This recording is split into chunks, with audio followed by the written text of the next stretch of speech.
ముందుగా ఈ వీడియో చూద్దాం. నేను నమ్మే రాముణ్ణి, కృష్ణుని, శివుణ్ణి ఇతరులు నమ్మకపోయినా పర్వాలేదు, బోల్డ్ గా ఓపెన్ గా చెప్తున్నా.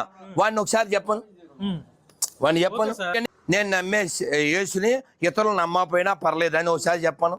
క్రైస్తవులు ఆల్రెడీ అదే భావజాలంతో ఉన్నారు. మీరు హిందువులైనా, ముస్లిమ్స్ అయినా, ఇతర ఏ మతానికి సంబంధించిన వారైనా సరే, మీరు క్రీస్తును నమ్మకపోయినా పర్వాలేదు, కానీ సువార్త ప్రకటించడం మాత్రం మా బాధ్యత. ప్రచారం అనేటువంటిది కేవలం క్రైస్తవులు మాత్రమే కాదు, ప్రతి మత విశ్వాసానికి సంబంధించిన వారు ఇక్కడ చేస్తారు, విదేశాల్లో కూడా చేస్తారు.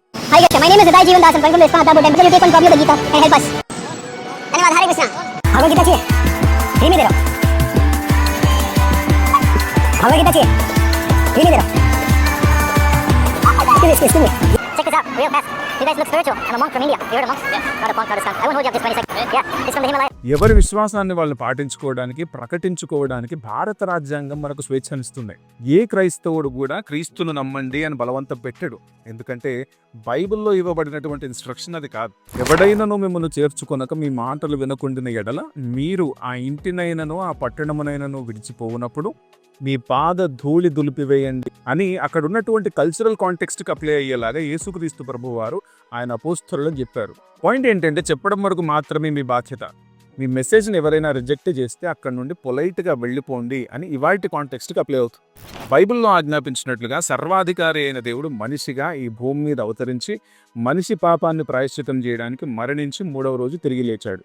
పాపం విషయంలో మారుమనసు పొంది క్రీస్తును విశ్వసిస్తే మనిషి పాపం ప్రాయశ్చితం చేయబడుతుంది, దేవుడితో సమాధాన పడతాడు, శరీరాన్ని విడిచిపెట్టిన తర్వాత దేవుడితో ఏకమవుతాడు. ఇది విని ఎవరైనా అంగీకరిస్తే ఫర్దర్గా దేవుడితో ఎలా కనెక్ట్ అవ్వాలో గైడ్ చేస్తారు.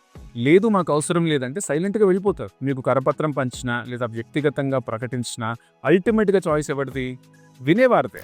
ఇది కేవలం క్రిస్టియానిటీ విషయంలో మాత్రమే కాదు, ప్రతి మత విశ్వాసానికి అప్లై అవుతుంది. కాబట్టి ఇందాక చూసిన వీడియోలో ఎలాగైతే వారు గీతాన్ని పంచుతున్నారో అలాగే మీ విశ్వాసానికి సంబంధించినటువంటి పత్రాలు కానీ గ్రంథాలు కానీ మాకు ఇవ్వాలనుకుంటే దయచేసి ఇవ్వండి, మాకు ఎలాంటి అభ్యంతరం లేదు. అలాగే మేమిచ్చేవి కూడా మీకు ఇష్టమైతే తీసుకోవచ్చు, లేదా వద్దని చెప్పేసేయచ్చు. మన విశ్వాసాలు వేరే అయినా ఒకే దేశ ప్రజలంగా మనం అంతా కూడా కలిసే ఉండొచ్చు, కలిసే స్పోర్ట్స్ ఆడొచ్చు, కలిసే పని చేయొచ్చు, కలిసే మన దేశాన్ని కూడా ముందుకు తీసుకెళ్ళొచ్చు. జై హింద్.